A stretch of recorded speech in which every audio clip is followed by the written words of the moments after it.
Okay, so good afternoon, everyone. I'm Dr. Julius. I am your module coordinator, and coincidentally, I am your, not really coincidentally, I am your lecturer for the topic on health information. And the reason why I want to discuss this particular building block of the health system is that I'm actually, kung hindi pa obvious for the RMT one, I'm a bit of a data nerd. I'm a numbers guy. I'm a member of the Health Information, the Asia E-Health Information Network, or AHIN. I'm actually one of the country representatives for the Philippines, representing San Beda University as one of the country hubs of AHIN. It's an organization of health information people, which includes doctors, data scientists, tech people who advance the cause for health information and health informatics. Medical informatics, health informatics. So these are the key terms, no? Which is associated with health information. So for those of you who are interested in something related to that, please do let me know. We welcome members in our organization. It's a regional organization. Hindi siya masyadong active, pero active siya on a regional scale. So we actually just had our general meeting last week. It was held in Indonesia, although virtual lang ako umattend. Pero last year, we had our general meeting here in Manila. So we usually coordinate with Indonesia, Malaysia, Thailand, Nepal, a lot of African countries kasama dun sa group. Usually Asia and African countries and the Western Pacific countries, yung mga kasama. Of course, we also invite speakers from the US, Europe. Syempre sila yung mga, let's say, NGOs in Europe. And in any case, health information is something which is which has experienced relative revamps in the field of medicine because of course, because of internet, because of technology booms in the recent decades. So maraming changes in the field of health information. Very exciting stuff, at least if I say so myself. So if you want to join the Slido discussion, again, you can scan the code. I hope it's up. Can you access yung Slido? Please let me know kung hindi nyo ma-access. No? You don't need to sign up naman. I hope you don't need to sign up.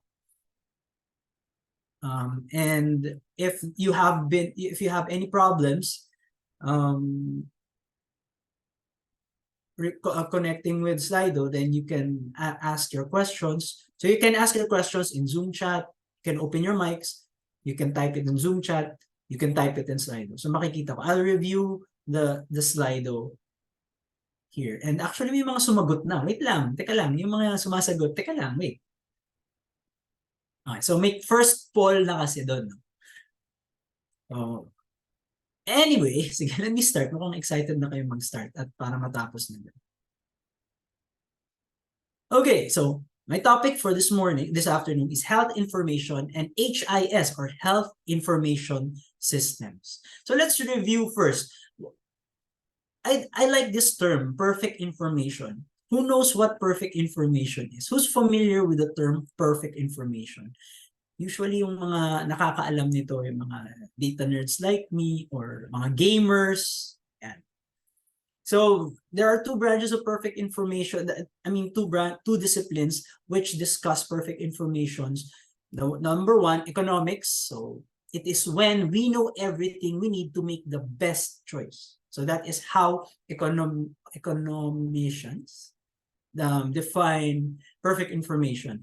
And in the field of math, applied math in particular, and game theory, so for those of you who are familiar with with game theory, it's a characteristic of some games. We're talking about trade-offs when we talk about games, in which each player is completely informed of previous moves, or completely informed of what are the potentials for all of the moves. Like in chess, the rules are are specific, everyone knows what the rules are. So that's perfect information. Now, that is very crucial in the health system because a lot of the information when we deal with health is imperfect. It is clouded by the so-called fog of war. Parang hindi natin alam kung ano yung pinagdadaanan ng isang patient. Hindi natin alam yung background ng environment ng patient. Hindi natin alam yung political context where a particular population group lives in. So these are the things which can cloud our decision-making processes. So that's why the concept of perfect information is very valuable, or at the very least, how much are we sure about the perfectness of a particular information? Okay. So that being said, eto na yung first poll, first active poll namin. So, sumagot na yung iba. Ang dami ng mga sagot dito.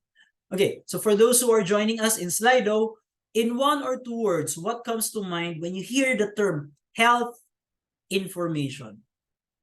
I'll give you a few more seconds to answer the poll. And then I'll share with you the answer of the class. So gumagawa siya ng word cloud, no? So let me share the word cloud already para makita nyo na kung paano siya nag-change. Tapos makikita nyo yung mga sagot ng classmates nyo. Yeah, I hope you can see the shared screen. So walang ano, no, wala masyadong nag-pop up na common term. So may mga common term dito, data analysis. I'm seeing, I think data analysis, patient records, very important. We'll talk about that later. Data, mostly data analysis. Okay. So yung iba madami, sabog-sabog na rin yung. So in short, wala tayong masyadong collective understanding, or at least collective definition when we when we quickly want to define what health information is, or word association on what health information is.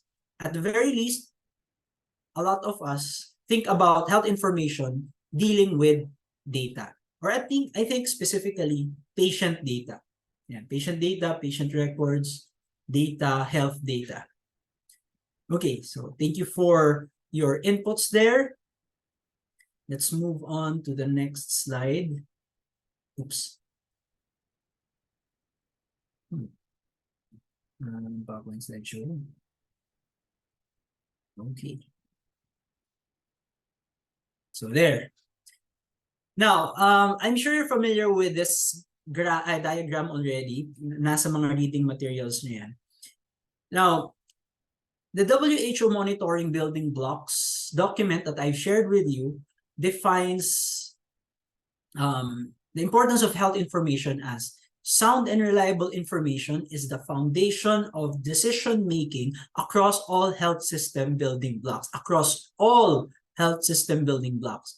Do you agree with that? Do you disagree? What are your comments on those? So health information is essential for health system policy development and implementation, governance and regulation, health research, human resources development, health education and training, service delivery, and financing, which are all of the other building blocks. So you may disagree on some points, you may agree on some points. We can discuss that. Now, as we mentioned, health information is one of the building blocks of the health systems, according to the WHO 6 building block framework. It is defined as ensuring the production, analysis, dissemination, and use of reliable and timely information on the health determinants, health system performance, and health status. So health information is not health informatics, at least strictly speaking. But of course, health informatics deals with health information, among other things. So they're not really exclusive of each other, but they're also not the same thing. Okay, so health informatics is actually one of the specializations of medicine. So, but of course, it's not just for medical doctors. can also be for yun nga, mga systems analysts, mga data processors, data analysts. So, and that's why in the field of health informatics, you will see several actors there. You have your medical doctors, you have your IT guys, you have your coders, you even have your data managers, you even have your policy makers na hindi naman doktor, hindi rin coder, pero policy makers sila focusing in health informatics. Okay, so that's why the word cloud earlier shows us that most people would associate health information into data analysis or health data analysis. But as you can see from this, let me have a laser pointer. Yeah. From my slide, analysis is only a portion of health information. It also deals with the production of data, dissemination of data, and the practical use of data. And what data are we talking about? The important points about data is it reliable? Number one, is it accurate? Is it precise? And is it timely? Is it collected at the proper time or at the proper time intervals? So we will discuss that later when we go into the metrics or measuring the goodness of health information. Okay, now these are the types of health information. At least based on the framework. So health planners and decision makers would need different kinds of information. Even not health planners, even clinical doctors. Of course, we need information, and that's why we do our history and PE. We request for laboratory tests to make sure that we have perfect information. At most, we strive for the perfect information before we make our diagnosis and treatment plans. Okay, now based on this particular framework, there are 5 different kinds or types of health information. You have your health determinants, which include the social, basically the social, the SDHs, the social determinants of health, which includes your socioeconomic standing, your environmental exposures, behavioral and genetic factors, and the contextual environments within which the health system operates in. So this includes the age, the sex, urban versus rural population groups, rich versus poor, yung mga income quantiles. So I'm sure you're familiar, I hope you're all familiar with this already. So please review your social determinants of health lecture. Then the next type is your health systems processes. Now this includes all the processes or all the inputs to the health system, which includes your policy and how policies are organized, health infrastructure, the health information systems. It is also included in health system processes because the health information system is the what do you call this? Is the kumbaga siya yung hardware which processes the health information. This also includes human resources for health, like the doctors, the nurses, the manongs who are cleaning up, the hospitals, even the hospitals themselves. These are all included in health system processes. So please review your lecture on health systems naman. The third type of information is performance or outputs. Now, these include the availability, accessibility, the quality of data, and how the data are actually used for particular services. This also includes the responsiveness of the system to user needs. And this also includes the measures of financial risk protection. Basically, you can summarize performance or output according to availability, accessibility, and quality. So that's a summary, the 3-word summary of what performance or outputs are when we talk about health information. You also have health outcomes. Now, clinicians are more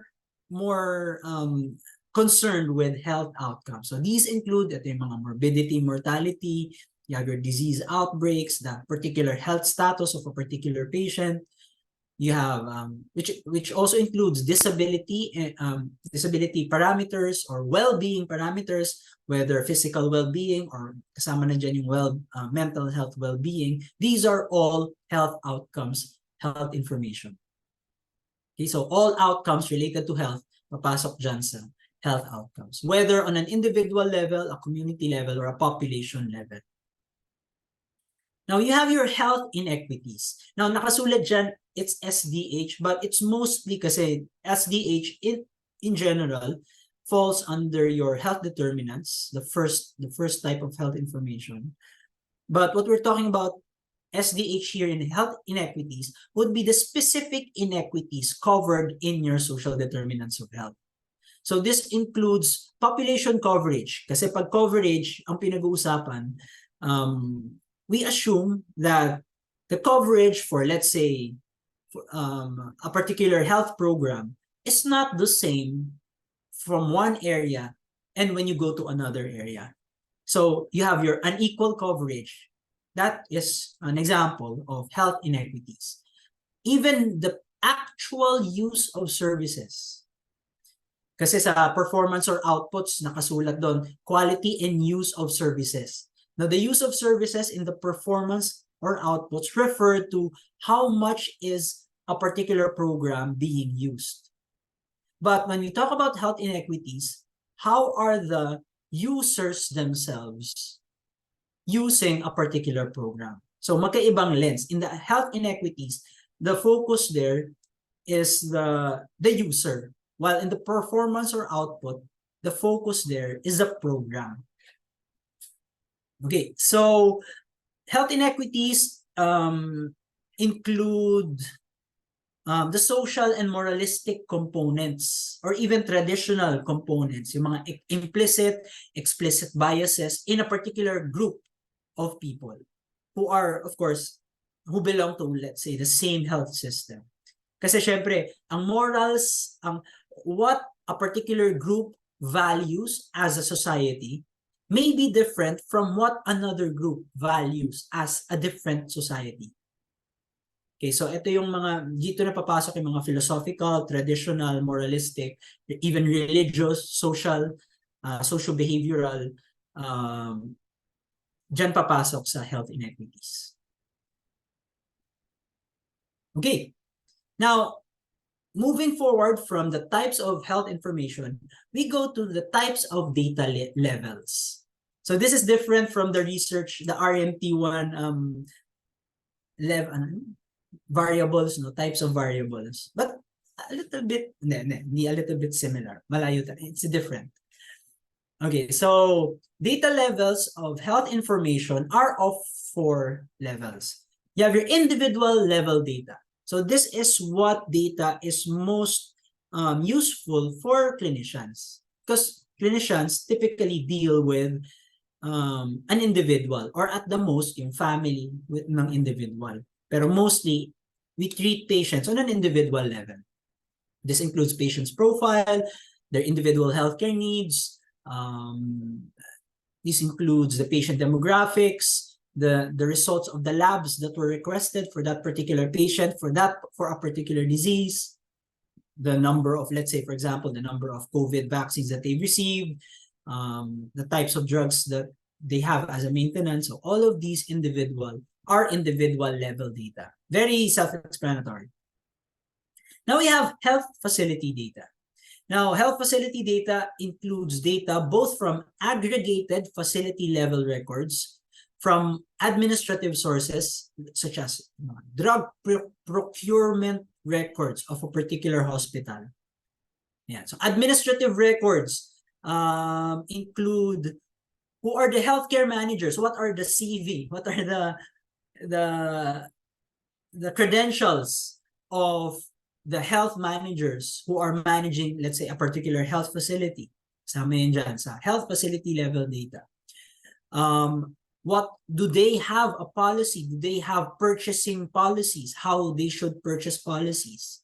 How they tag particular patients, whether outpatient, inpatient, indigent, emergent, so emergent patient, emergency cases. So are these policies well written? Are these located nasa manual ba? Do they have a manual? So these are health facility data. Okay. These include both facility data for public and private entities. And when we talk about health facilities, we don't just talk about hospitals and clinics. We also talk about drug dispensaries. Kasama yung drug dispensaries, kasama yung, this also includes institutions that generate health human resources like medical schools or technical workshops for, let's say, nurses or barangay health workers. So all of these are included in health facility data. Okay, now we have the third level, which is population level data. Now, population level data are essential for public health decision making, but may overlap to with the fourth type of data, which I'll talk about later. But generally, population level data are used, are mainly tied up with household surveys, which becomes a primary source of data in developing countries where facility-based statistics are very limited or very of poor quality. So the national government of most countries would have their own population level data, which are separate from your individual level data and from health facility data. Okay, so for example, here in the Philippines, the Philippine Statistics Authority, which is not part of DOH, conducts a national demographic and health survey, yung NDHS. Are you familiar with that? They conduct it every 5 years. Kakatapos lang, yung latest was back in 2022. They do this on a household level, per barangay level. They look at the number of children per barangay. They look at the health metrics, among other things, not just the health metrics, but of course, health and demographic survey na siya. So it includes a lot of data. Now, this is a perfect example of population level data. Meron ba sa inyo who was included during the 2022 Philippine National Demographic and Health Survey? If I may ask lang from the Zoom, who among you have been invited to participate in the Philippine National Demographic and Health Survey? Or do you know personally of someone who was included in the survey? This is a nationwide survey last year. Wala. Out of the 189 participants in the Zoom call, wala man lang sa inyong may kilala or natawag, nag-participate? Doc, may any other name ba or anong delivery? Online lang ba siya? Tsaka anong klaseng platform yung gamit nila? Oh, no. This is on-site. On-site? So, pupuntahan talaga kayo ng mga data collectors and they ask, interviewin po namin kayo for the Philippine National Demographic and Health Survey. So this is a census lang po sa amin. Sorry? Puro census lang yung naranasan namin dito sa Laguna. So naka-attend ka na ng census? I mean, na-participate ka na sa census? Census lang po, yung tipong, ilang tao po sa bahay, pero never yung ganun na interview na, or maybe it wasn't explained as the PDNHS, not sure. Could be. So this is actually the national census, no? So I'm not sure kung yung sa census sa inyo, pwede kasi may mga local census na ginagawa. But this one is a national survey. But the national survey kasi the PNDHS is composed of a long list of questions which includes, may gripo ba kayo sa bahay? Saan ba kayo dumudumi? Ilan kayo sa bahay? Nagkasakit ba kayo? May mga nagkasakit ba sa inyo for the past month? So all of these are the questions. Medyo mahaba yung PNHTS. It's a nationally conducted survey. Of course, nag-randoms, sampling sila. But I'm very curious lang because ako personally, in my short, relatively long stay here on Earth, parang wala pa akong kilala na personally nakilala na naging member ng PNDHS. But they regularly conduct this. In any case, pag meron, balitaan nyo ako. Very curious lang ako. Okay, so that is for your population level data. And it can be taken by the DOH, but for our setting, it's mainly conducted by the Philippine Statistics Authority. Now you have the fourth level of data, which is your public health surveillance data. So public health surveillance brings together the information from facilities, communities, even mga social media. Ngayon sa social media kasama na. No?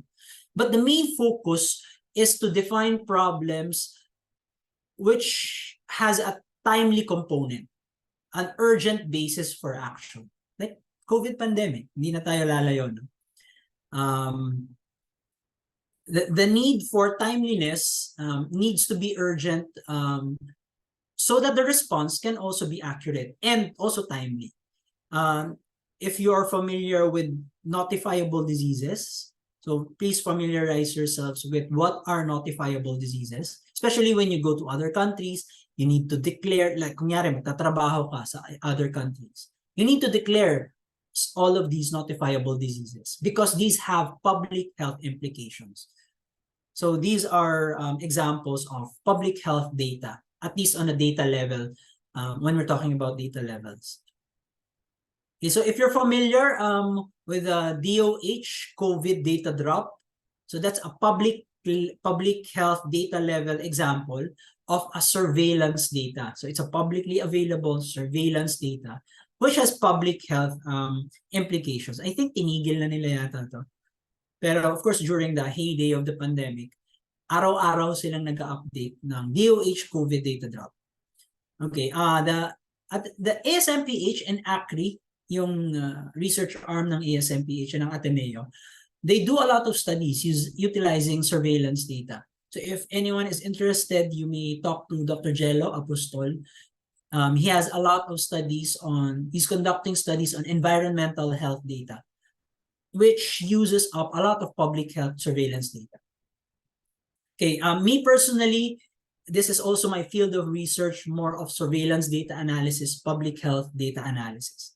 So if you are interested to learn about those things or to participate in research, you may contact Dr. Jello or myself regarding surveillance data analysis and research. Okay, next we'll talk about health information systems. Kanina we're talking about health information. Now let's talk about the health information system. So what's health information system? So it is the infrastructure, the manpower, the processes, and other resources which handles the information that we've previously talked about. Now there are 4 key functions of health information systems. You have your creation of primary data. So that's data generation function, creation of data. Number 2, it's collection of primary data. So compile, kaya compile ang nakasulat. So collection of primary data into secondary and aggregated data. So when you have aggregated data, that's a second function, aggregation of data or compiling of data. The third function is analysis and synthesis. So this is making inferences about collected data. And that's why research methods and translation is very important. At least the basics of data analysis. We get to discuss that. So watch out for that, for that particular segment of our RMP1. So at least basic data analysis and synthesis, making inferences about the data that you created and that you collected, compiled, then you analyze it. And the fourth function of health information systems is to communicate data. What's the use of data if you've created it, you've compiled it, you've analyzed it, but you're not going to use it? So you use the data through proper communication to the relevant stakeholders, and basically you make use of your data. So that's why pag gumagawa kami ng research, when we do our research, publication of the research is actually the least important aspect of data communication. Wala naman nagbabasa ng mga published articles. Mas importante yan na itapon mo yan sa DOH, or at least itapon mo yan sa mga relevant stakeholders who can make use of your data. You present it in conferences, or pag may nagpatawag ng meeting ang, let's say, DOH or your local government executive, yung barangay captain nyo or yung mayor nyo, nagpatawag ng town hall meeting, tapos meron kang research about what the agenda is, lapitan nyo sila, magpresenta na kayo, magkapal na mukha na kayo. Sayang naman yung tinrabaho nyo for health information. Or if you are, let's say, not just for research, let's say you are municipal health officer, and you have all of these data that you've analyzed regarding your let's say barangay health center that you are manning. You have all of these data, but when the mayor makes decisions regarding their health system in your locality, gagawa lang siya ng decision from his inferences. Pag hindi mo pinresenta yung data mo sa kanya, sayang naman. So, of course, communication and use is very important. That should be the end goal of any health information that anyone collects, compiles, and analyzes. Okay, now I want to discuss the principle of DIKW. Ano niyo? Alam niyo yun? DIKW.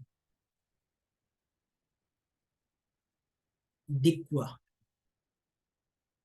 It is it's a different way of categorizing types of data.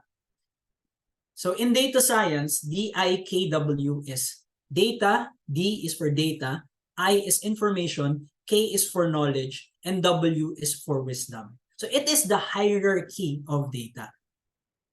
So for example, the number 160, the number 80 are all data, but it doesn't mean anything. They are just numbers. They are data. But if you combine that, 160 over 80 millimeters mercury is information. It means something. It is it represents blood pressure. 160 over 80 represents a blood pressure. But that's just information. We cannot do anything. We just know that it is something that it's not, those are numbers that represents blood pressure. So that's information. So that's the second level. The I. The K there is the knowledge. What do we know about 160 over 80 millimeter mercury? We know that if we have knowledge about 160 over 80 blood pressure, we mean that it is a high blood pressure. So knowing that it is a high blood pressure, that's knowledge. And the last one, the highest level of data would be your wisdom. Anong gagawin mo ngayon pag you have a patient with a 160 over 80 blood pressure? You give antihypertensive medication. You give lifestyle strategies or recommendations. So you make use of the data. So that's another way of looking into the different levels of data. So data, information, knowledge, and wisdom. So the DIKW acronym is very common in data science. So for those of you who are interested in data science, you'll hear more about these. Okay, from the Health Metrics Network, I'd like to quote that a good health information system brings together all the relevant partners to ensure that the users of health information have access to reliable, authoritative, meaning reliable, usable, understandable, and comparative data. So you'll hear more of these similar buzzwords all throughout the lecture. Okay, now, please let me know. Just interrupt me if you have any questions. Let me check first kung merong may mga questions sa inyo. Please let me know if you have any questions. I can slow down, baka masyadong mabilis. Tingnan natin kung may mga questions sa chat. Okay, meron tayong questions sa chat. I'll answer this later. Sige, maybe I can answer this. How is generative AI, like ChatGPT, being used in the field of health information today? Okay, that's a very good question. In fact, generative AI is relatively new. Just a few years na. Pero mga 5 years na rin yung generative AI. Pero nag-boom lang siya, I think last year. Late last year. At least na-commercialize siya late last year. So, but it has been implemented in a lot of health information systems even years before. In fact, I was a consultant. I think this was 2019. I was a consultant for a London-based startup na ang ginagawa nila, they're trying to use AI for triaging. I can't really give too much details, pero I'm a clinical researcher for that particular company, and they wanted to use AI to quickly triage people. Actually, sayang nga, hindi ko alam kung ano nangyari dun sa product nila. I think they tried to launch it, pero biglang nag-pandemic, saktong tinamaan ng pandemic. The year after my contract with them was over. So they've been using this even way before. Of course, they are not using the same generative AI that we have today, but artificial intelligence, matagal na nilang pinaplano yan, matagal na nilang inuunti-unting gamitin. Okay, so that being said, the levels of AI nowadays are, of course, vastly superior compared with the AI that was being used before. Okay, so in short, I think it would be fortuitous for you to familiarize yourselves at least the basics of generative AI and the different types of health information being generated today.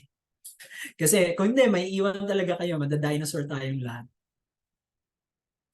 Okay, you have some questions. How thus should one involve oneself sa barangay town hall meetings as med students pa lang?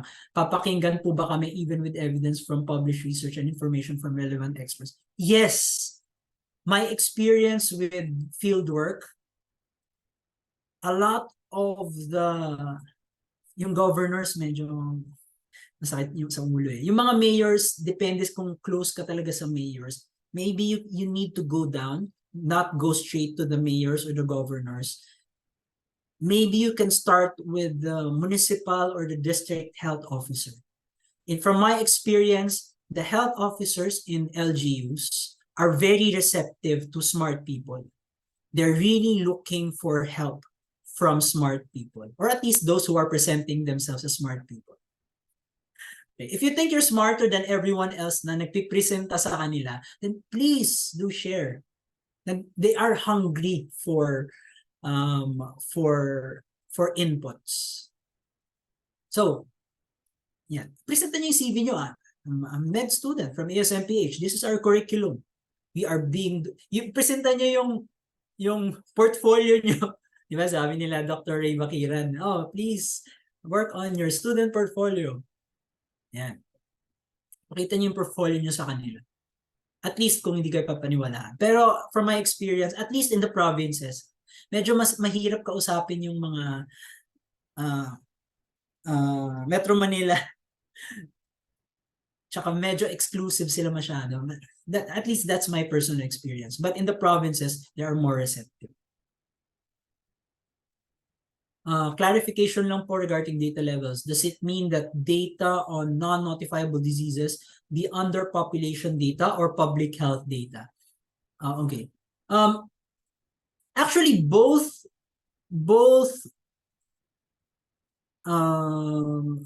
non-notifiable and notifiable information can be included in population level data and public health data levels. But what's important in distinguishing the two is that for records purposes, when we are talking about general data collection purposes, they fall under the population data level. Like for the sake of collecting the information, like how many people have, let's say, tuberculosis. So that falls under a population level data. But when we talk about specific programs about public health surveillance, like we have a program about the utilization of anti-TB drugs in a particular, let's say, in a particular province. And we are doing surveillance for that, for how many people have this particular, have tuberculosis in, let's say, the province of Bohol, for example. So that particular data would fall under public health surveillance data. So it really it depends on the intent or the context of how and why you are getting that particular data. Okay, so marami talaga you have to really contextualize what the data collected was for and how it was collected. Okay, so that's a good question. So again, context, the context matters here. That's the short answer. Okay, maybe one more question before I continue. How would the management of health information systems be affected by increased devolution due to the Mandana Sule? Okay, the devolution, it is really very important. It's a very important context in the Philippine healthcare setting. Sabi nga ni Dr. Dairet kanina, no? In-implement yung devolution pero hindi ready yung mga tao during that time. So even until now, we are still trying to slowly figure out how to go about the devolution. And as I mentioned earlier, relatively new ang health information systems, at least sa Philippine context. So since relatively new ang health information systems, and then we're still trying to figure out the specifics of the devolution and the impact of it on the different building blocks of health. Medyo huli rin tayo sa health information systems in terms of figuring it out, how it affects the health information systems on a devolved health organization of health. So definitely there are a lot of lacking resources, hindi pa rin optimized yung resource allocation to, let's say, specific provinces or specific regions. But we are slowly, as a country, I'm optimistic because when we compare ourselves to the health information system of other countries, of our closest neighbors like Malaysia, Indonesia, in the field of health informatics, health information, medyo lamang tayo. And actually, medyo they're looking to the Philippines, among other countries, as to what they should do next.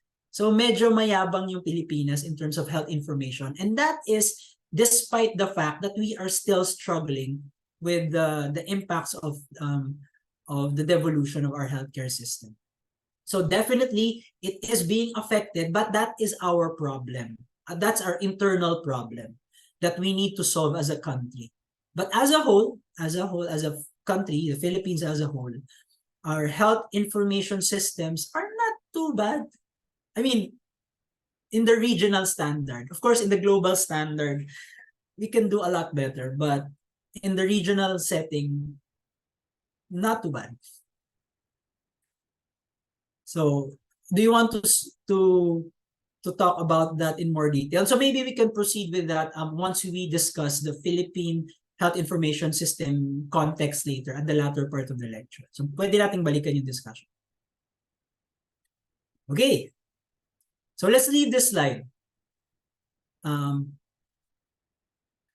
important thing about this slide is that health information systems are essential for the functioning of, for the monitoring and evaluation of all of the other systems, the building blocks of the healthcare system.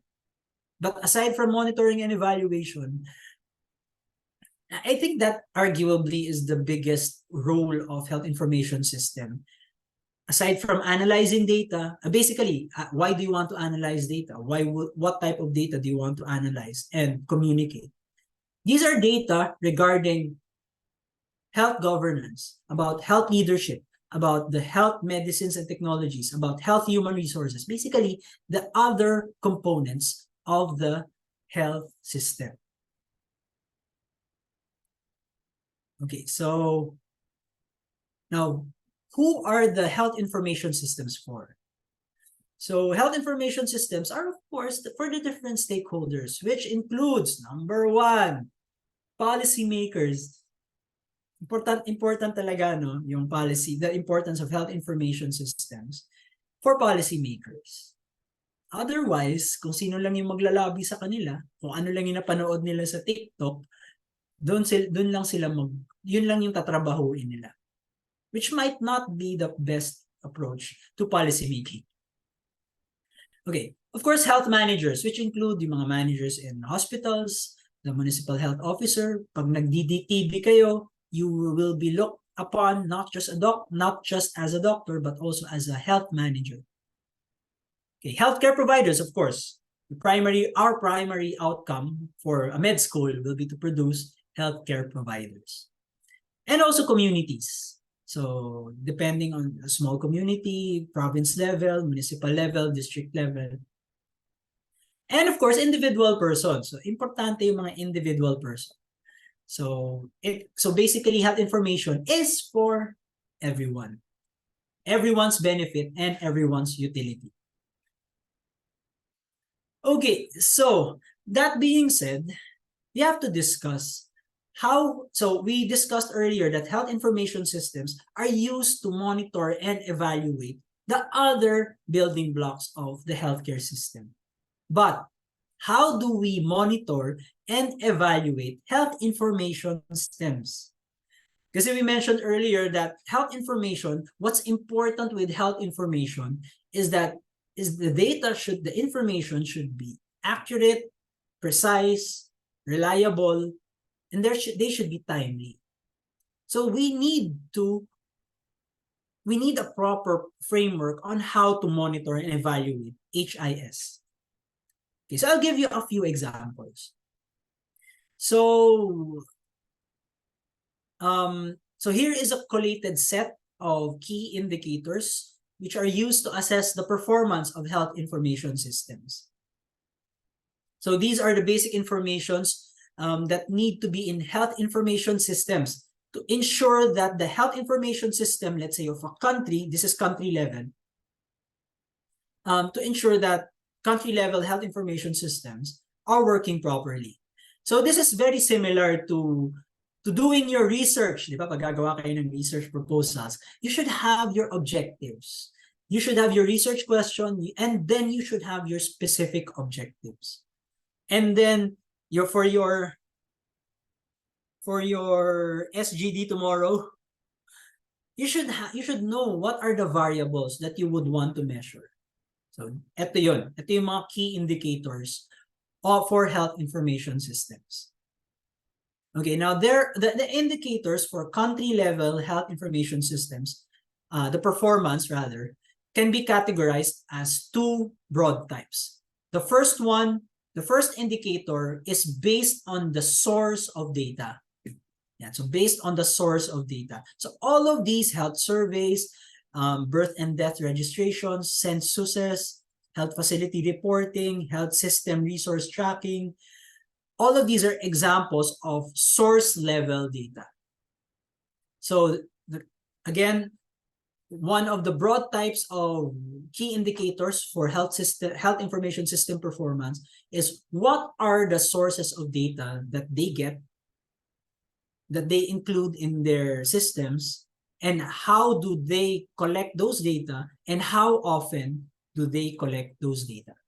If, for example, health surveys, like smoking, nutritional status surveys, usually 5-year data. Dito papasok yung the Philippine National Demographic, I keep forgetting the acronym. Philippine National, the PNDHS there. So yan, pag nakita nyo pa, usually 5-year data yung mga health surveys niyan. These include child mortality, maternal mortalities, how many people are smoking, how many households have poor nutritional status. all of these are included in health survey data. You have birth and death registration, usually health facility. This is part of health facility data, but they report it to a specific office in DOH and actually sa Philippine Statistics Authority din. Sa PSA pala itong manggagaling. So you have your percentage of registered births, registered deaths, even the causes of death reports, you can see it in the website of PSA. So just in case you want to conduct a study on death reports, or causes of death, or registered births, deaths in a particular locality, you can get data from the Philippine Statistics Authority. Censuses, also being conducted by the PSA. Usually pag census, medyo ano yan, mga 10-year census lang yan. Hindi naman sila yearly magtatanong, oh, buhay pa ba kayo? Ilan pa ba kayo sa family nyo? Usually population, the purpose for this is to just project population increase or decrease, usually on a 5-year, 10-year interval. Mas madalas yung mga health facility reporting, and this is because of the health regulation policies that we have. So when you go into your lecture on health regulation, pwede nyo think about or watch out for gaano ba usually kadalas sila humihingi ng mga statistics about health facility, which is required for them to renew their licenses as health facilities. Now, this includes yung mga how many deliveries they have, like which is tied up to registered births. You have your notifiable diseases. Usually, health facility ang nagre-report niyan, at least dun on a facility level. What else? Okay, so just look at the others examples of indicators. You don't need to memorize all of these naman, and especially the intervals, but focus just on the I guess in-highlight ko yung mga important things that I think every doctor should know, every general practitioner would know. Like for example, every 5 years yung National Demographic Health Survey, because that is a repository of important information that we should know as general practitioners. Okay, health system resource tracking. So these are, I guess, aggregated information on the different components of the health system, like how many doctors are we churning? So PRC data yan. How many hospitals do we have? So usually they report it to the DOH, yun nga, for health regulation purposes. So again, different types of data, the owners or the people who collect these data may be different as well. So the frequency of collecting those data would of course depend on what type of data they're also collecting. Like for health workers, every 2 years yan kasi medyo drastic yung changes in the number of graduates that we have, how many migrate to other countries, how many go back. So we need to update that every 2 years. For health facility, 3 years lang pala, apparently. Okay, so these are just examples of the different types of sources and the different types of specific indicators per source. So that's the first broad type of indicators for health information systems. Now, the second type of indicator would be the specific processes. And when you talk about processes being key indicators, we're talking about the ability of health information systems to analyze, synthesize, and validate data. Okay, so the key measure, so these capacities measure key dimensions of the institutional framework needed to ensure data quality, which includes data independence, transparency, and access to data. So ito yung mga, do people have access to data, to your data that you're collecting from your sources? Is the data collection method that you're doing in your census transparent? Who has, is it free from bias, from coercion, from, let's say, foreign states? Diba? Maraming issues ngayon dyan eh. Like, may interference, yung other sovereign nations have interference with another sovereign nation's processes. So are your data collection processes free from those types of coercions or influence? Nagbigay ba sila sa inyo ng $1 billion to make sure that this particular data is collected? Hindi ko naman sinasabing masama yun, pero bakit nila binigay yun? And what is the trade-off for that? So all of these are the second type of indicators for health information systems. Okay, so this includes microdata and metadata. We'll not talk about that anymore.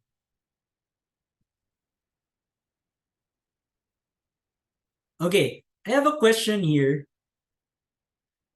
Are our current health information systems regularly evaluated and assessed for improvements? If so, what are the mechanisms behind these and how is feedback applied to improve the systems? Okay, to answer your first question, yes, they are regularly evaluated and assessed. Actually, the latter part of my lecture will talk about how we are assessing health information systems. And in fact, if we have time, I'll ask you to evaluate our Philippine health information system, at least as far as, mamaya may activity tayo. Sa Slido lang naman. So there are different people or sets of people or organizations that evaluate health information systems. Depende. That's the latter part of the lecture. Okay, so watch out for that. But to answer your next question, how is feedback applied to improve the system? Again, depending on what type of evaluation is being done. May purpose kasi. There are different types of evaluation with different purposes. I'll show again, that's part of my lecture. But in terms of is it being applied and how to apply these changes to improve the system, you have to be engaged with the right type, with the right crowd, so to speak. Like for example, that's why I am a member of AHIN, because AHIN is a regional organization. I'm not sure if you know of Dr. Alvin Marcelo. He has been the executive director there. I don't know if he's still the current executive director. Pero for the UP people here, maybe you're familiar with him. But we really advocate for improvements of the health information system of the Philippines and trying to learn from other countries' best practices as well. So the workshops that we have, the general meetings that we have, we invite people, we invite DOH. Actually, our last general meeting last year, 2022, it's a big convention with a lot of DOH personalities. Of course, the DOH personalities are the ones who are dealing with health information systems. So they're being asked, ano bang meron na sila ngayon? Ano ba yung kailangan nila? So basically, the short answer there is to really engage yourself with where you are interested in and to go to them and have a dialogue with them. But the short answer is yes, it is being done. The next question is it being done effectively? I hope so.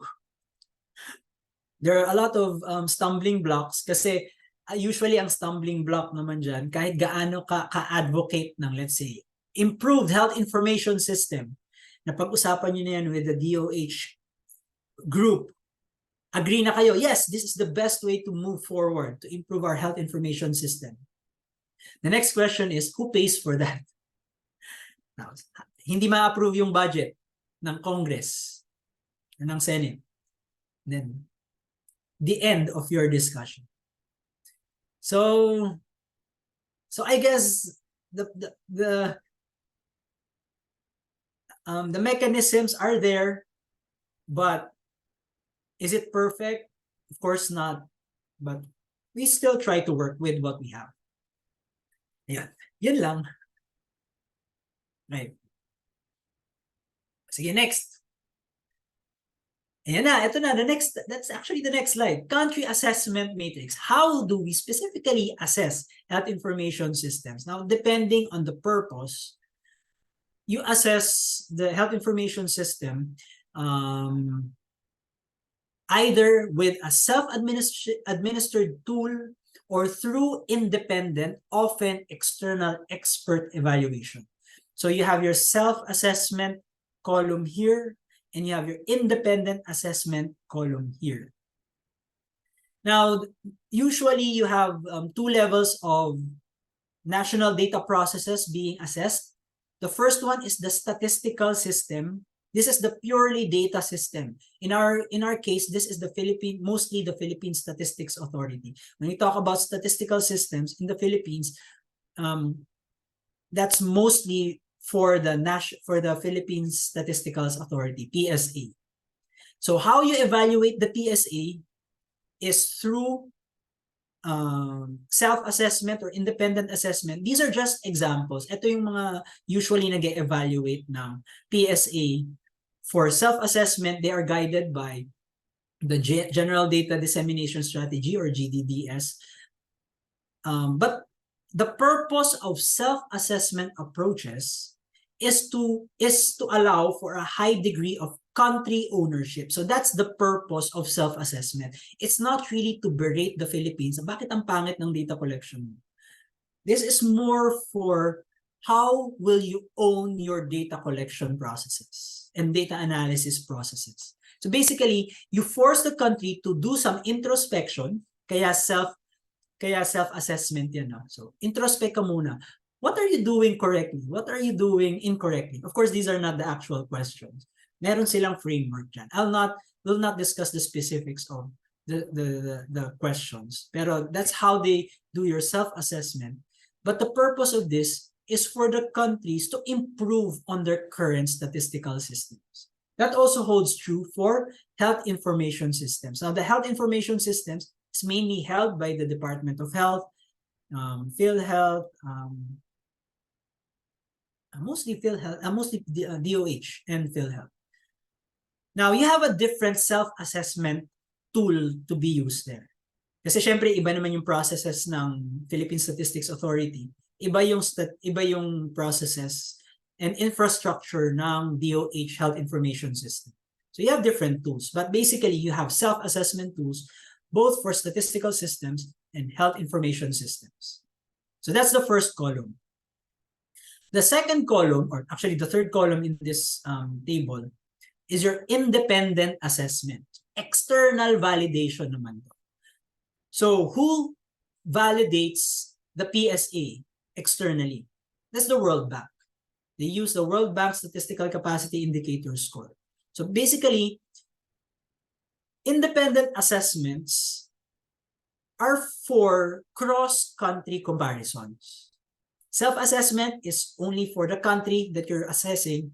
Independent assessment is for cross-country comparisons. Of course, you can't compare apples to oranges, but you can at least have an idea on benchmarking for countries. For example, the World Bank score for PSA is 80, and its score for, let's say, the one in Vietnam is 82. Pwedeng magyabang yung Vietnam. Pwedeng tingnan ng US na, ng Philippines na, baka may pwede kaming matutunan sa Vietnam. Kasi mas mataas yung World Bank score nila. At least based on World Bank independent assessment. So again, independent assessment is usually used for cross-country comparison. That also holds true for health information systems. This is just one method or one framework for assessing health information systems across countries, your Health Information System Performance Index or HISPIX. And this is mainly the reason why I can say that our health information system in the Philippines is not so bad, because I've seen the scores for the Philippines compared to the scores of other countries. So that's one relatively objective way of comparing different countries. Okay, that being said, which do you think, self-assessment or independent assessment, is prone to more bias? Sa tingin nyo, ano yung more biased?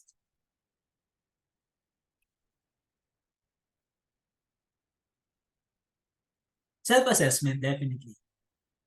So that's the advantage of independent assessment. Kasi kung kulang yung kung masyadong mayabang yung nagse-self-evaluate kahit may framework ka na nahawak, then it's prone to bias. That's why it's only for self-assessment. Kaya self-assessment. It's only for the own country's utility, the self-assessment tools. Okay, so the problem with independent assessment, again, is that you cannot really compare apples to oranges. Iba yung pinagdadaanan ng Vietnam compared sa pinagdadaanan ng Philippines. So that's why medyo pwedeng pagtalunan yung independent assessment. Pwedeng magreklamo yung Pilipinas, bakit nyo kami binigyan ng mas mababang score compared sa Vietnam? So yun, i-argue mo yun. Mag-away na lang kayo ng Vietnam at saka ng kung sino man yung gumawa ng independent assessment. Okay, so that's the problem with independent assessments. Okay. Okay. Mga comment nyo dito ha. Sige, next. What's this slide? Actually, I think I've discussed this already. I just wanted to highlight. Okay. So going specifically to statistical systems, again, the purpose of self-assessment of a statistical system, their goal is to improve data quality. While the goal of independent assessment of statistical systems is to assess the statistical capacity of a particular country compared to, let's say, on a regional level or an international level. So parang benchmarking yung goal ng independent assessment. While self-assessment the goal is, again, for self-improvement. The next slide, I guess this is a summary of assessing or why you are assessing health information systems.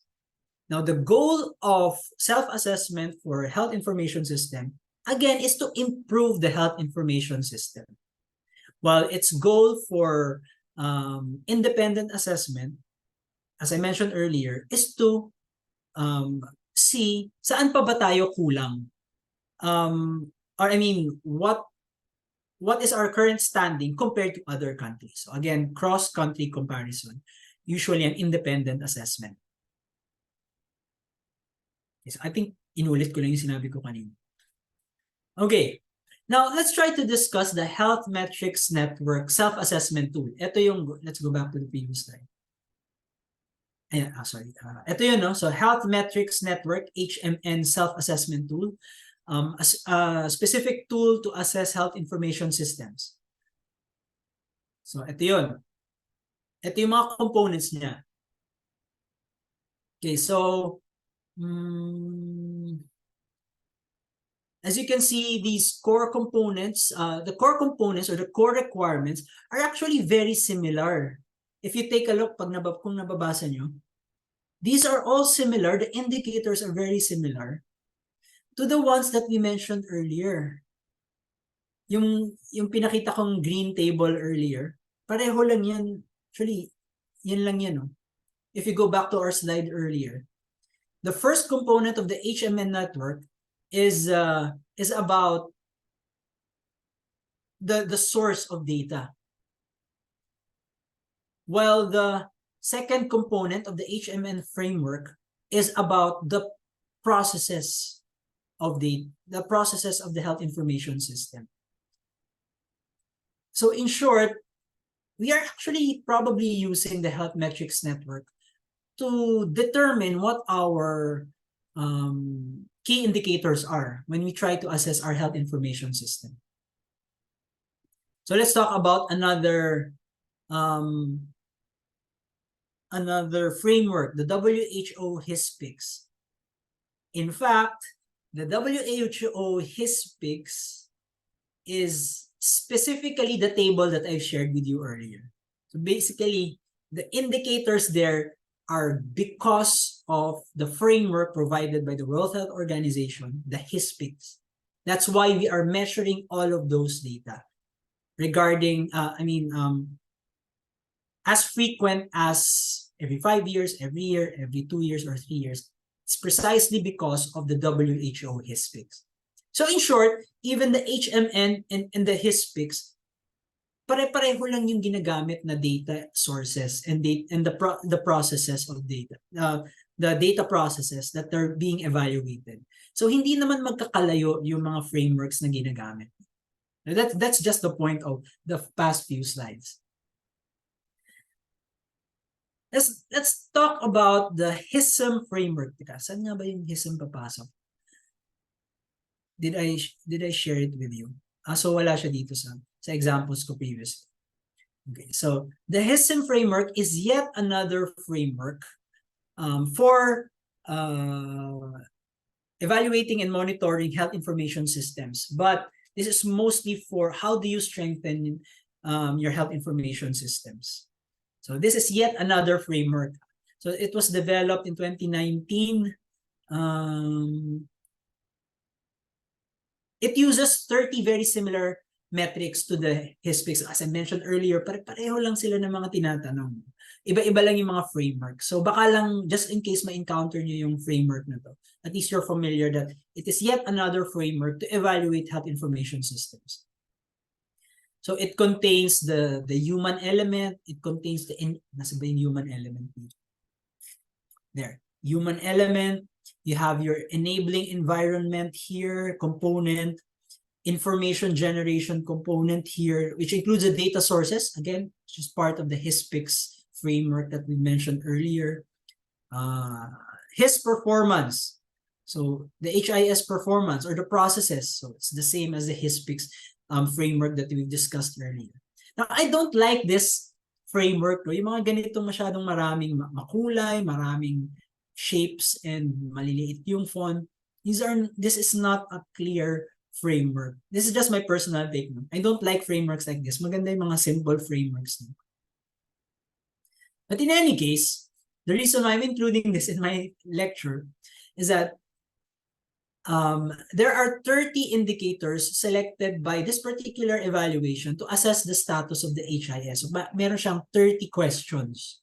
So each indicator can be categorized in one of the 8 HISM's components, yung mga lighter gray na to. So each of the 4 are further divided into the 8 smaller components, which talk about management, the data management, information dissemination, data quality, data sources, data use, and the actual performance of the information system. Now, again, the reason why I'm telling you this is for our next activity. There, yay! Let's try to score the Philippines Health Information System. So as I mentioned, the HISM framework has 30 questions. We don't have time to answer those 30 questions. We'll just answer 15 questions. So I'll let you answer 15 questions, 15 actual questions from the HISM framework, and let's try to evaluate. Let's put ourselves on the shoes of experts of external evaluators of the Philippine Health Information System. Okay, so I hope you are all ready to participate. I want to know your perception on how prepared are we as a country in terms of our health information system. Nakabukas na ba yung poll? Hindi ba, no? Can you access it already? Doc, yung same lang po sa health. Ay, yun po, nag-open. So, i-close ko na yung isa. Teka, ano nga ba ito? Oh, sorry, deactivate. Yan. Kita nyo na, yung quiz. Do you have access to the quiz already? It's a 15-item quiz. So, this is not a graded quiz, ha? Survey lang din. Can you access it already? On my end po, hindi po na-access. Doc, nawala yung field to enter your name to join the quiz. Oh, Nawala siya. polls. Oh, okay. Ayan, sorry. Okay na? Yes. Ayan, okay, sorry. So, ayan, meron ng mga nagpa-participate. Okay, thank you for joining, Zach. Thank you for joining, YK. YK ba?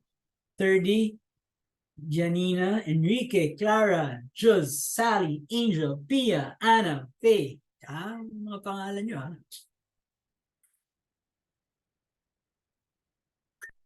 Surprising, So far, walang naglalagay ng mga weird na aliases, Okay. Sige. So can you access each question? Right now it says po get ready lang. Get ready. Okay. Let me know. Teka lang. So ready? So kailangan ko pala i-click yung start quiz. Okay, start quiz. Question number 1. Country has a national health strategy. Oh, by the way, scoring system 0, 1, and 2. Sinulat ko ba dito? Yung scoring nandito sa screen, So you score if the indicator is available, even if the percentage is not indicated. So may yung scoring system nandito sa screen. So please look at the screen for the scoring system. Okay, question number 1. We have 61 votes, 64 votes. Let's see if we can hit 100 votes. Tingnan natin kung ilan yung magpa-participate. So word cloud 95. Okay, so let's see 90. Pag ayan, naka 90. Oh, 100 na.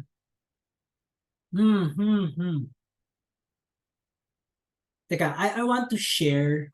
So, familiar na ba kayo dun sa grading system? I'll close the grading system, I want to share with you yung live polling natin. Paano nga ba?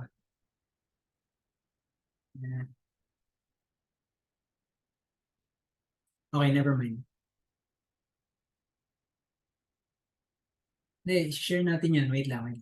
Sige, so while you answer, let me move the survey to a different screen. And then,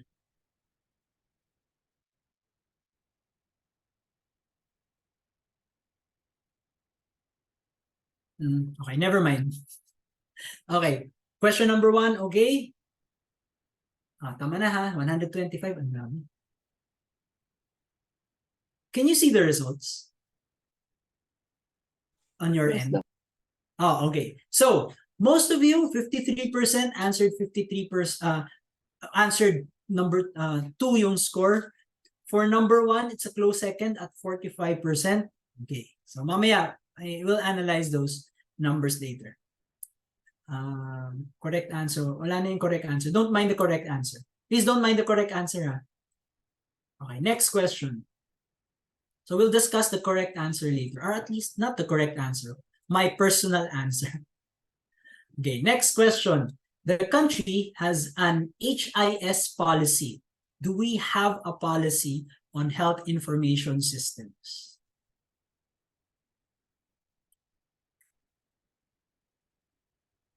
Ayan, lumalaban. Pulling away ang isang number.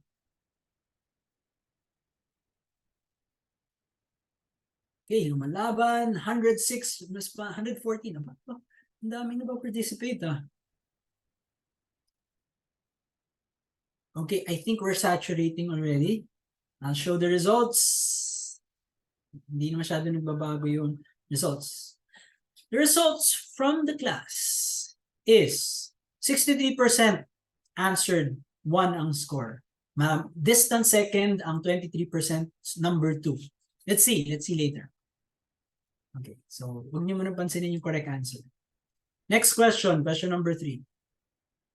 Country has a set of core health indicators updated as of 2021. We're talking about 2021.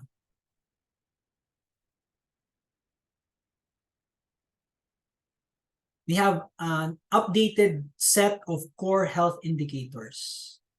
0, 1, or 2.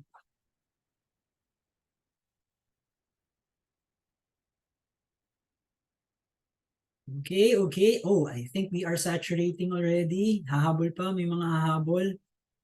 Yan, oh, mahabol. Oh, mahabol yung isang score. Okay. I think tumigil na. Okay, let's show the results. Most of you, 60% says 2 ang score. Followed distally by 1. Magkakaiba kayo ng sagot. Okay, next question. Question number 4. The country has a master facility list. So do we have a list of the hospitals, number of beds per hospital, number of barangay health centers? Aba, ito, contentious. Magkakalapit ang sagot. Aba. Does the Philippines have a master facility list updated as of 2021?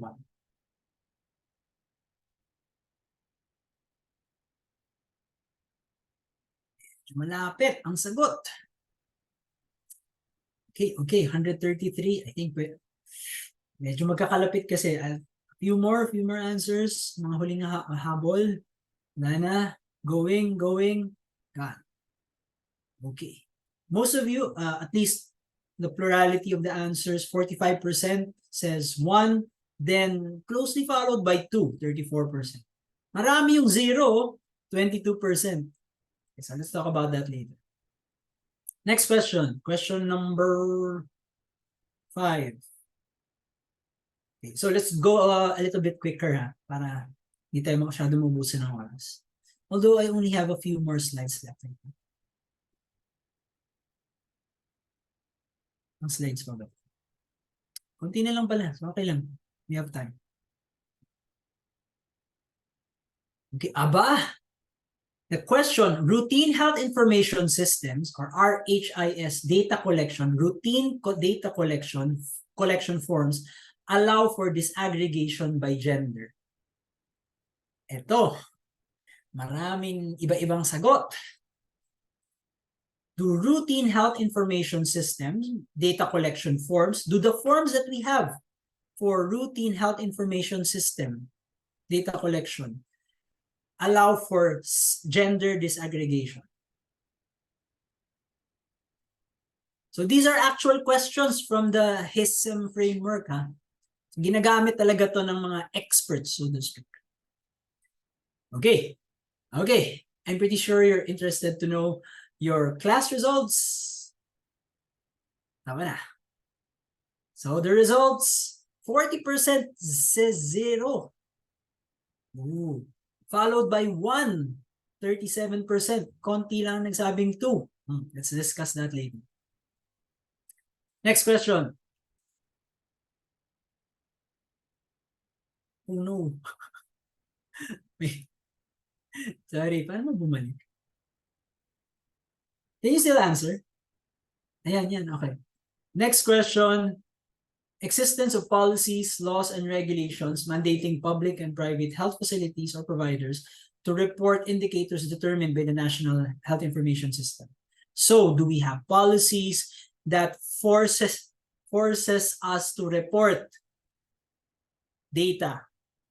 Not forces, but that but basically forces that mandates health facilities to report health data.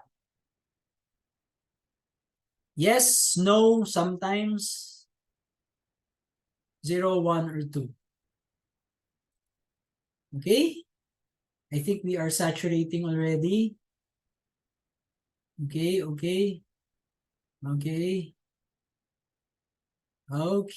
So, I think okay na yung sagot natin. Majority, 50% says 1, then 0 and 2, medyo close yung poll. Next question. Number 7. National Health Information System. There is a National Health Information Coordinating Body or Committee. Meron ba tayong nationally recognized na body or committee dealing with health information systems?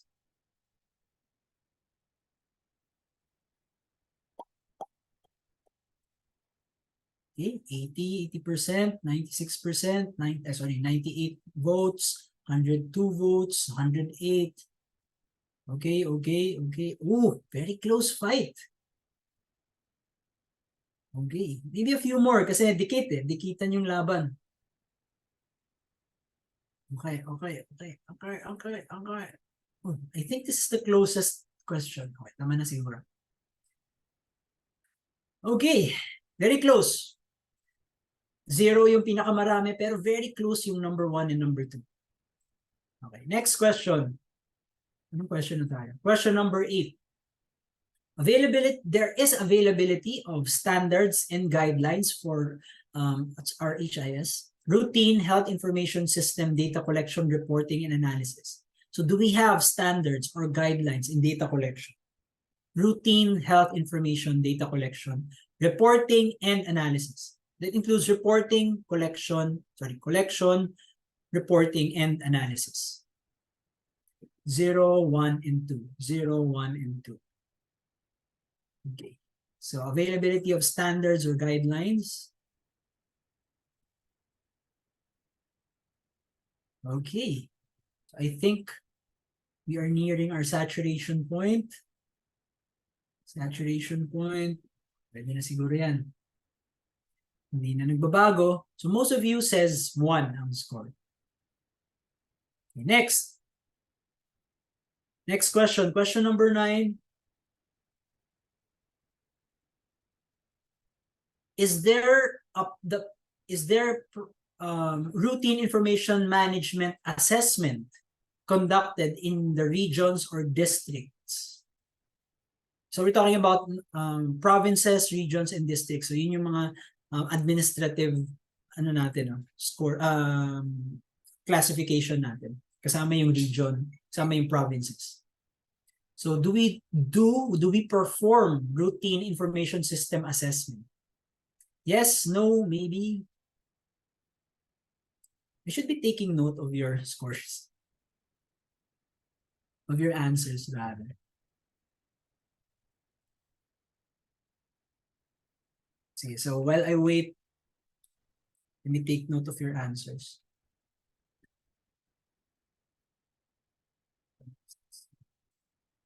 Okay. For your number 9 answer is, majority says 0, 49%. Okay, followed closely by number 1, 46%. So next question, question number 10. Country has electronic system for aggregating routine facility and or community service data. Do we have an electronic system for data aggregation to? This is data aggregation. Or community service data aggregation. We're talking about aggregation. Okay, anong sagot niyo sa 9? 0.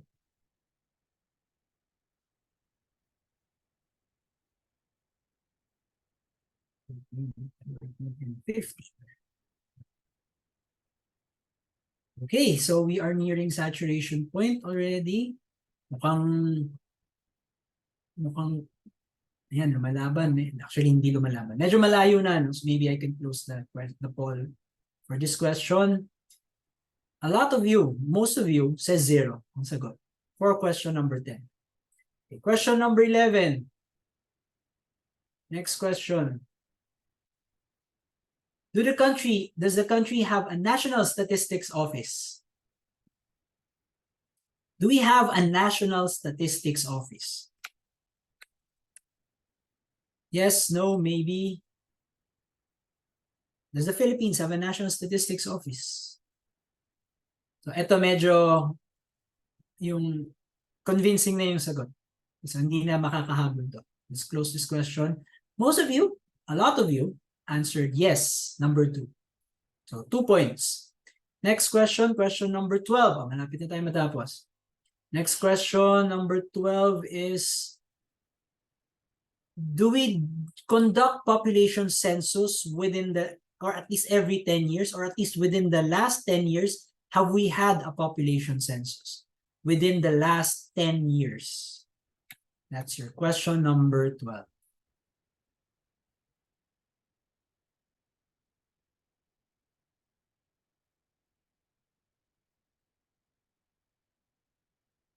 Okay, question number 12. Oh, so pareho, similar, no? So I'll close this. Similar to question number 11, the plurality of uses, 2 points for the Philippines. Question number 12. Question number 13. Are the national health surveys available? Availability of national health surveys. Are they available? Very qualitative yung question. But as far as you can interpret this, is this yes, no, maybe, sometimes, never? Okay, so availability of national health surveys. Okay, 109 responses, maybe a few more, pero medyo malayo na rin, no? Yung plurality. Majority says 1 ang score. Question number 13, 1 ang score. Let's go to the second to the last question, question number 14. Are the vital registration, specifically births and death records, are they complete?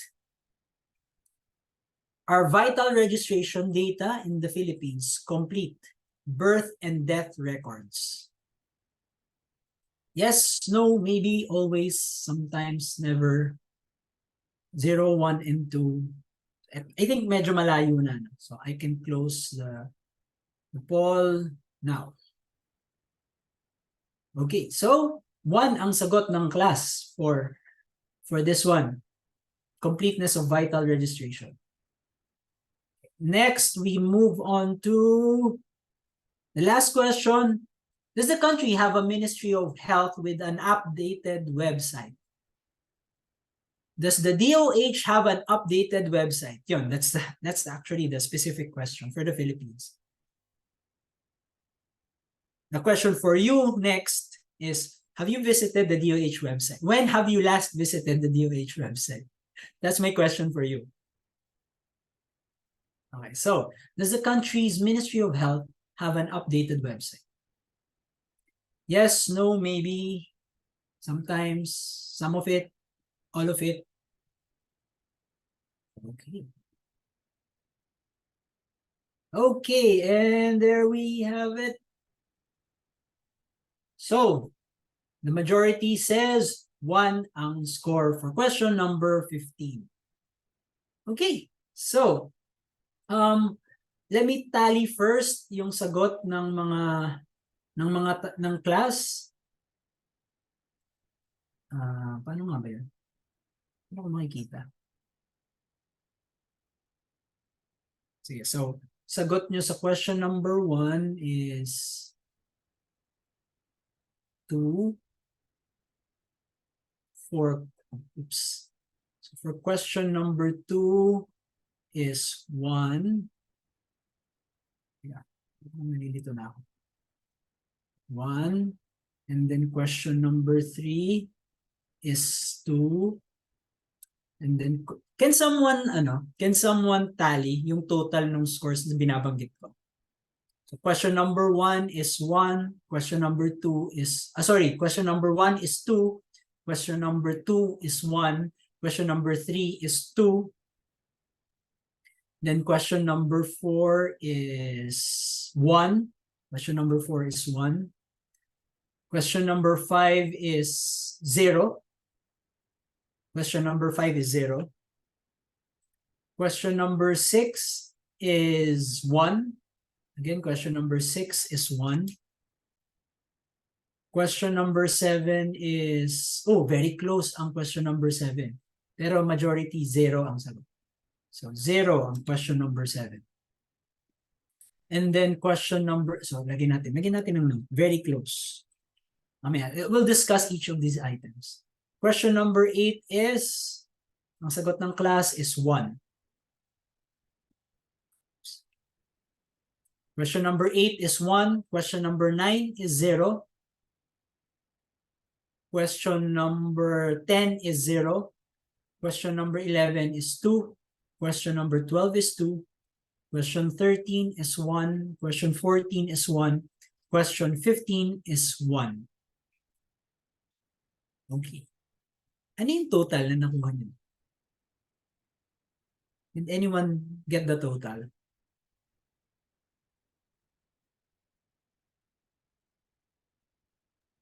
If in-add po lahat, 15 po yung total.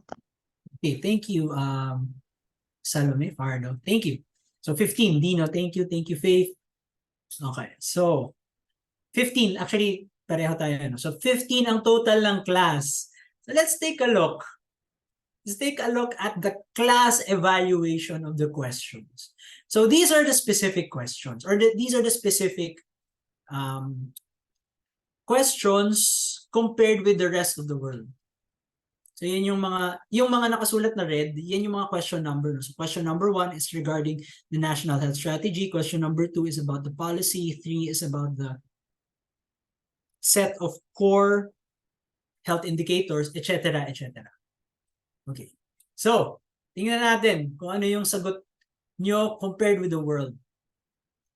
Sagot for question number 1 is 2. So, ang sagot natin dito sa question number 1 is 2. Yung blue are the number of countries in the world na 2 yung score nila. While the 12 is yung the yellow one is yung 1 yung sagot nila. So, ang sabi natin, National Health Strategy, 2 ang sagot. So, I agree. We actually do have a National Health Strategy. You have the National Objectives for Health 2017 to 2022. In fact, we have an updated National Health Strategy 2023 to 2030. So, meron tayong National Health Strategy. So, question number 2, the HIS policy, ang sagot ng class is 1.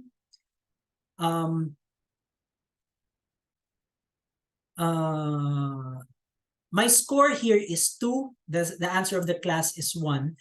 We do have a Philippines e-health strategy. We do have something like that. So we have an HIS policy, actually tied up with the National Objectives for Health 2023 to 2030. They are showing it. I would agree, pwede kong babaan din yung score ko to 1 because the accessibility of that particular strategy, medyo mahirap pa rin hanapin.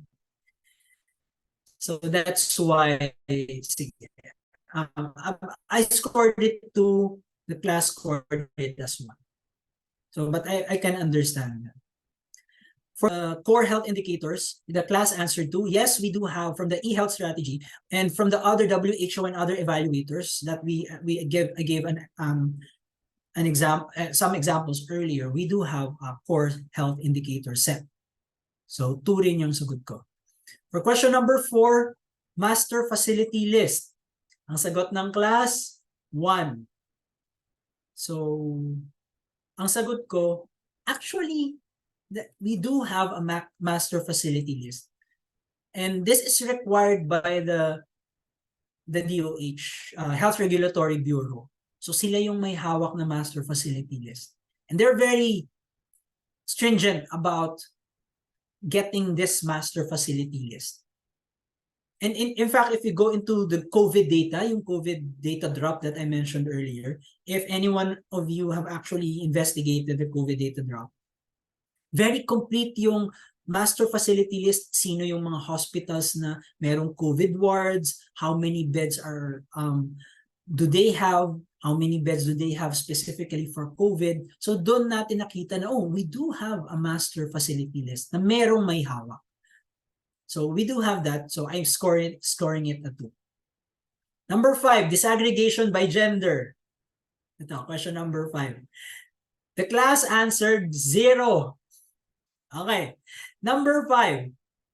Yes, actually, most of our health data are disaggregated by gender. If you take a look at for example, the COVID surveillance data, if you take a look at the Philippine Demographic National Health System, Philippine National Demographic Health Survey rather, all of the information are disaggregated by data. The Philippine Statistics Authority can also be disaggregated by, disaggregated by gender. They can also be disaggregated by age. At the very least, the data that we have can be disaggregated by age and gender. not specific age, but age groups and gender. In terms of regional disaggregation, yun yung medyo may kulang. So, if you look at the health information that we have, at the very least, age and gender, meron tayo. So my answer there is 2. Okay. Question 6, policies for facility reporting of indicators. So what are these policies? Are they available? Ano number to? Number 6, the class answer is 1. My answer is also 1. So some facility reporting policies are present pero hindi kompleto. So marami pang kulang na health facility reporting policies. Question number 7. Is there a national HIS coordinating body? The answer of the class is 0, which is very close. Maraming 0, maraming 1, maraming 2. My answer here is actually also 0. But during our last convention, pinaplano ng DOH to actually have an official coordinating body. And during our convention this year, they actually are presenting already na meron ng body. As of 2021, baka wala pa, no? For 2023, baka meron na, not yet official. So maybe we can upgrade it to 1. But my answer is still 0, no? So I agree with the class, pero very close siya, either 1 or 0, depending on how we label it. But right now, the coordinating body will be composed, of course, with members of the DOH, members of, I think, kasama yung mga service providers, mga private sector, na who are being looked at to provide the health information systems for various purposes. Kasama ang academic sector, kasama yung mga executive body, mga congressman, senator na nandun sila sa health informatics section of their house in the Congress or in the Senate. And so these are the members of the HIS coordinating body, or at least theoretically. Okay, question number 8. Are there guidelines or standards of reporting? Yes, but poorly implemented. Implementation is always a problem. So 8, your answer is 1. My answer is also 1. Question number 9. Assessment of information systems in regions and districts. The class answered 0. I'm not sure, but I think probably none as well. Or at least hindi very regular as much as we would want. So my answer is also 0. For those of you who experience in regional district assessments, baka you can let us know. You keep us updated. So I agree with the class. Question number 10. Do we have an electronic system for aggregating facility community service data? The class answered 0. But yes, we do. No? So the Philippine Statistics Authority and the DOH, the district and the provincial and the regional offices of DOH, their actual task is to aggregate data.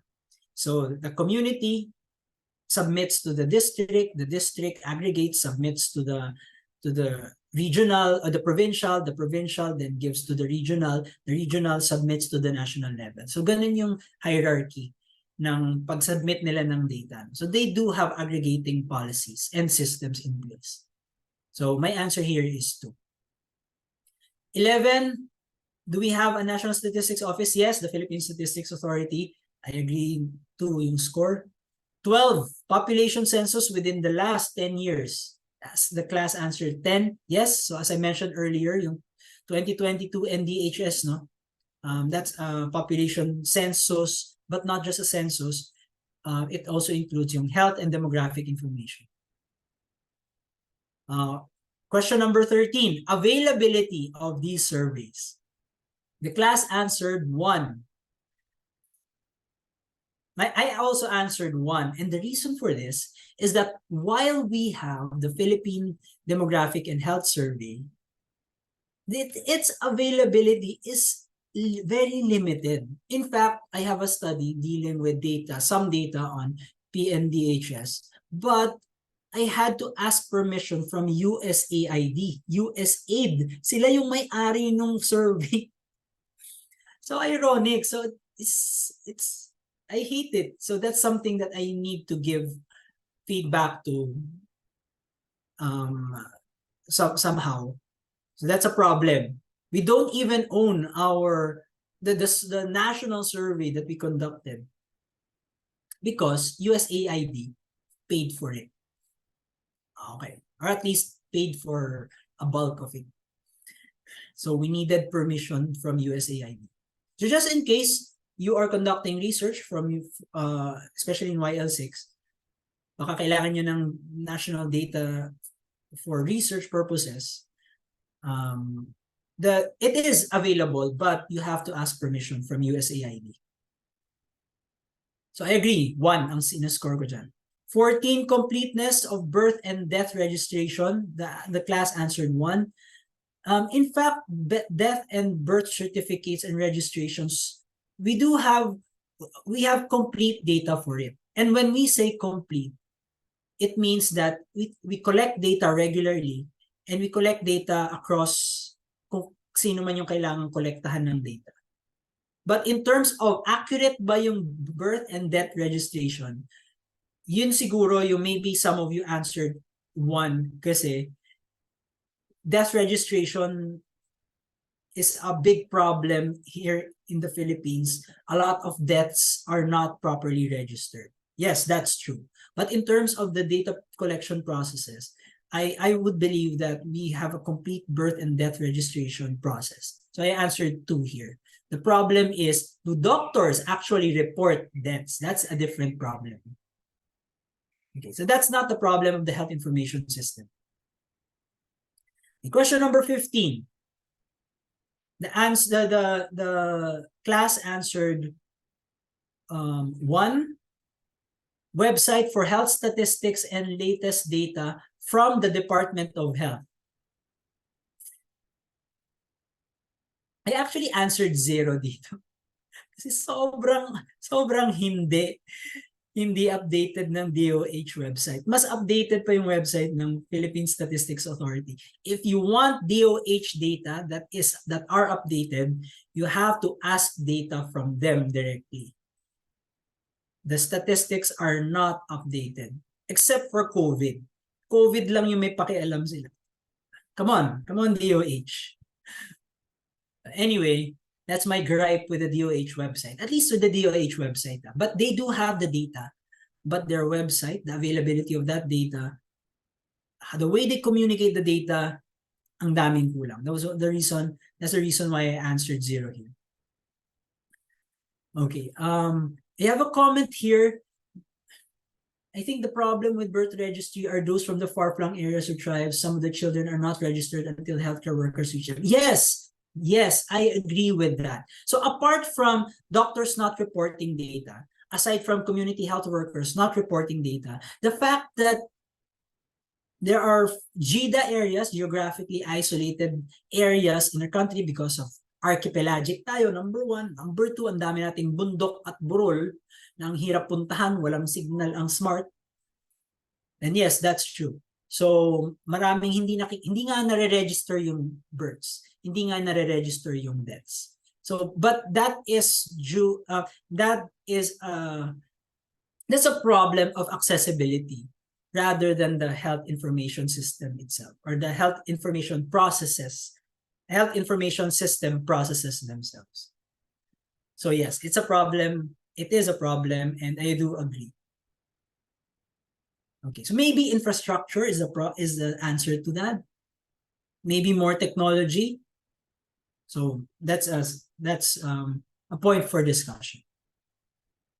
Okay, so in summary, the class gave a score of 15 out of 30, but since so times 2 dapat. So we have a score of, the class gave a score of 30 over 60. Personally, I gave a score of 23 out of 30 or 46 out of 60. Mas mabait ako sa class. Mas stricto yung class. Ang lupit nyo naman mag-score. Tingnan natin yung scores ng ibang country. Ayan. Tandaan yung score nyo ha. You gave the country 30. I gave the country 46. Nasaan yung score, based on my score, we are between South Africa and Liberia. Kayo, saan nyo binigyan yung score? 30. Nandito kayo, between Indonesia and Guatemala. So as I mentioned earlier, Indonesia, hindi pa masyadong maganda yung health information system ng Indonesia. They're really looking at us to try to guide them as well. So mababa yung score ng Indonesia. Kayo mag-score kayo para sa Indonesia. Okay, so yun yung learning natin. So that's how we evaluate health information systems. So I hope you learned something from that exercise. And actually very important din tong comparison doon. You can see, I think yung score ko is not far off from our actual score. Apparently from this particular study, hindi sinama yung Philippines. Pero based on my interactions with our organization, with the meetings that we've had, we're not too far. Baka nandito nga talaga tayo. Around mid-40s yung score natin. But if take a look at it, tingnan nyo, Kenya, Mali, Uganda, Cote d'Ivoire, hindi ko alam how do you pronounce this one? But all of these are African countries. These African countries have high health information system scores. And that is something that I'm very surprised when I joined the organization. A lot of our member countries in AHIN are actually African countries. Kenya, Ghana, all of these have surprisingly high health information system scores. And the way they implement health programs there, they incorporate cell phones, they incorporate QR codes, they incorporate tablets, they have blogs, and they have public information campaigns regarding health informations and health information systems. So magugulat ka talaga sa mga different priorities of different countries. So despite these countries having lower GDP than the Philippines, or at least some of them, their health information systems are quite surprisingly a lot better than a lot of the countries that have higher GDPs. So that's something to think about. Okay, so in short, don't judge a book by their GDPs. Okay, so I think I'll make this my last slide. And I won't ask you to answer this in Slido anymore. No, not this one. This is a boarding slide. I'll ask this one. Okay. Moving forward, knowing the topics that we've discussed, the exercise that we did, the sharings that you've given, what could be and what should we be doing to move forward in terms of health information and health information systems? So that's just a take-home question for you to mull over, and based on what we've discussed so far this afternoon. And with that, I'd like to formally end the session, and I can entertain some of your questions if you have any other questions regarding health information systems. Any other questions? Mga pahabol po na questions. Or maybe some of the questions that I didn't get to answer. Oh, there are some questions in the Slido. Sorry, I didn't check yung Q&A sa Slido.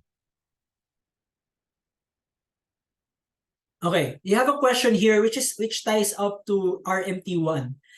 When is it advantageous to use cluster sampling in terms of health information? Okay.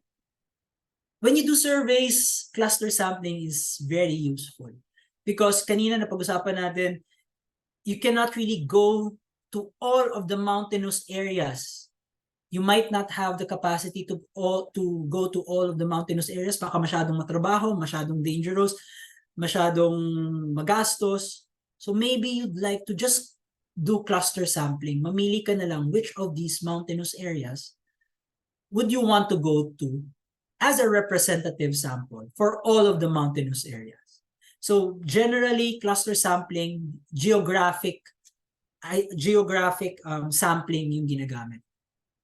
So that is when it is advantageous to use cluster sampling in terms of health information, in terms of surveys, census. So there. That's a specific example for cluster sampling.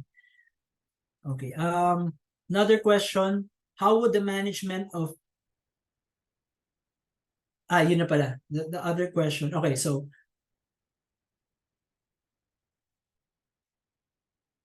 the other question is the difference between health information systems and health information technology. Okay, so I think I've answered this already earlier. So health information systems would be all of the systems which deal with health information. Medyo circular yung reasoning ko. But this includes infrastructure, processes, and the data themselves. While health information technology are mostly the infrastructure, whether software or hardware, pinag-uusapan. And health informatics is the general discipline dealing with health information technology, dealing with health information systems, dealing with data collection processes, etc. Okay, any other questions, follow-up questions regarding the topic?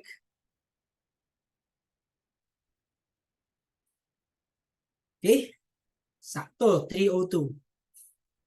Okay, I'll close the session. Thank you very much for listening. Thank you very much for a very active participation. I hope you learned something and see you on our next meeting kung kailan man. And don't forget, basahin nyo lahat ng lectures sa ating module.